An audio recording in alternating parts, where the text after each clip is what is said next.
Charging motorcycles to enter London's congestion charging zone. Can you think of a more ridiculous policy proposal? But yes, this is a policy proposal that has been made by a London Assembly member and is one that I was going to make a rant video about. How dare The problem is you! it's very difficult to make a rant video when you can't stop laughing. The stupidity of this suggestion is off the scale. So this policy proposal came in a policy document authored by Caroline Russell, a London Assembly member for the Green Party.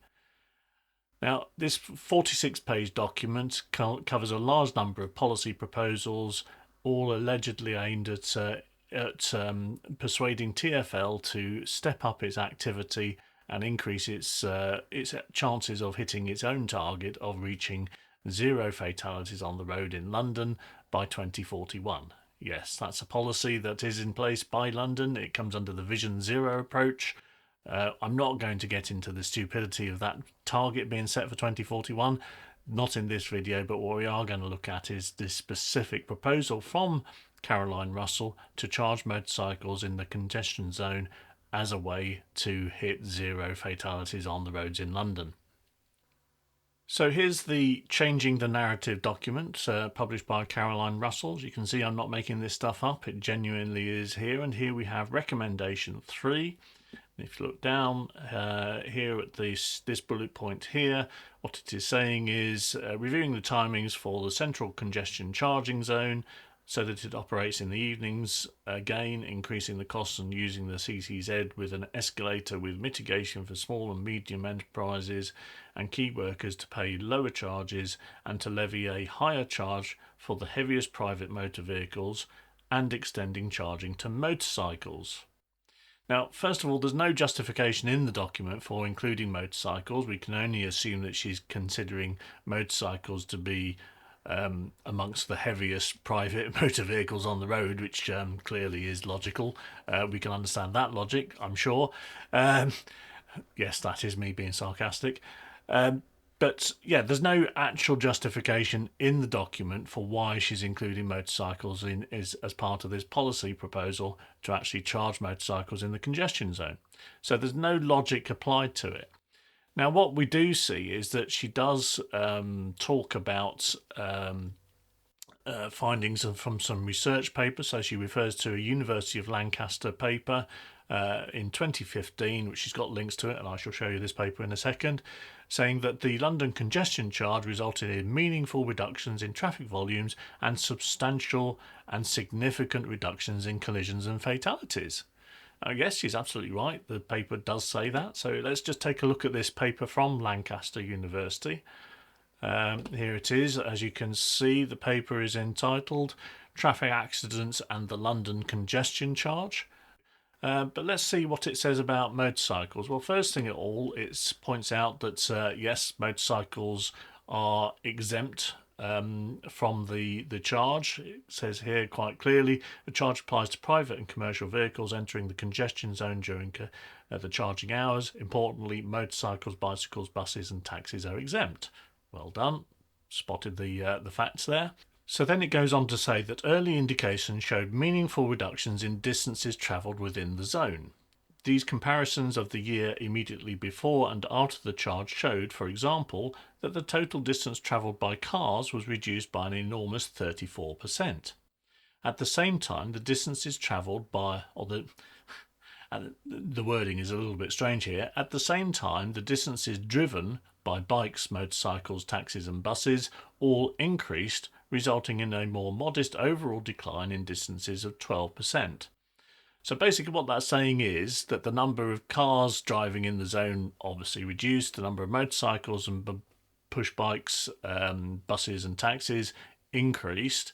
So the reduction in cars was offset partly by the increase in the other vehicles, including motorcycles. So a 34% reduction in car miles was displaced by a certain amount of increase in those other modes, which meant that the overall decrease in miles travelled in the congestion zone was only 12% as opposed to the 34% reduction in car miles.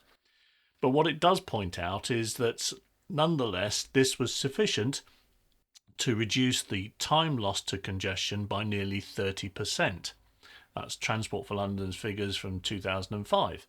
So what it is saying there is that yes, this congestion zone charging system did work. It reduced congestion, and as part of that, the number of motorcycle miles increased. So yes, an increase in motorcycle use helped to actually reduce congestion. Now, those of us in the know that the 𝗏𝗏𝗏 report quite clearly says that modal shift from single occupancy cars to motorcycles reduces congestion. A 10% modal shift should produce a reduction of congestion of 40%. Now, obviously, some of the people in London didn't switch from cars to motorcycles. They switched from cars to taxis and buses, which means that the gains weren't quite as good.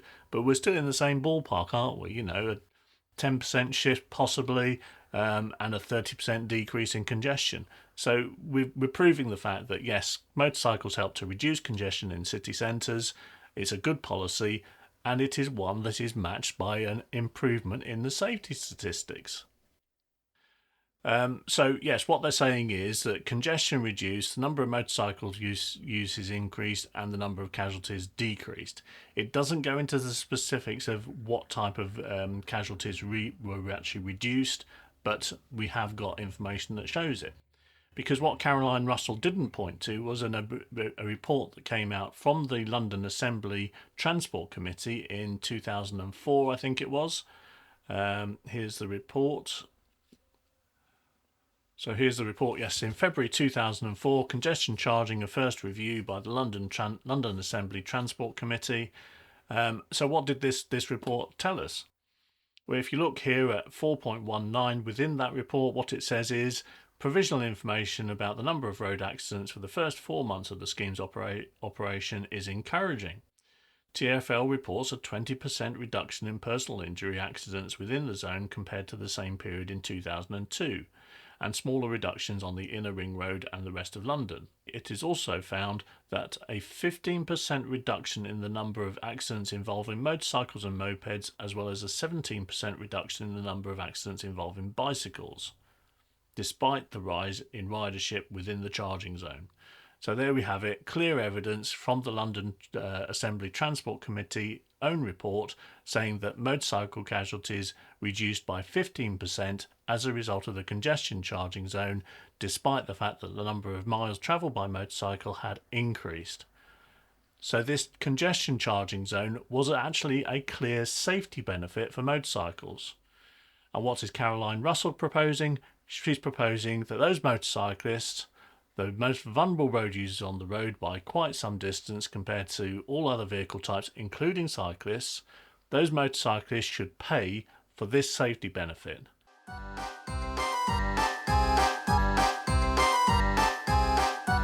This policy suggestion is backward, back to front, stupid, crazy. I should be making a rant video about it, but I find it very hard to rant when I can't stop laughing at the stupidity of it. Now, obviously, we are engaging with Transport for London, and we will be talking to them about what they can do to improve motorcycle safety in the city. We don't believe for 1 minute they're going to hit their target of 2041 for zero road casualties, but that doesn't mean that we don't want to reduce the number of road casualties. Of course we do. So we will be presenting a lot of proposals to Transport for London to help them develop their Vision Zero Action Plan number 2, which will actually give us practical solutions to improving motorcycle road safety in the capital city of the country. And we hope that TfL will not listen to the crazy suggestions coming from a certain Assembly member suggesting that the one thing that is proven to, or one of the very few things that is proven to actually reduce motorcycle casualties in the capital city is actually going to be something that we actually charge motorcyclists to do. So yes, if you live in London and you can stop laughing long enough, please do contact your local Assembly member and suggest to them that Caroline Russell's changing the narrative suggestion to charge motorcycles in the congestion charging zone is a rather silly idea that she might want to actually retract.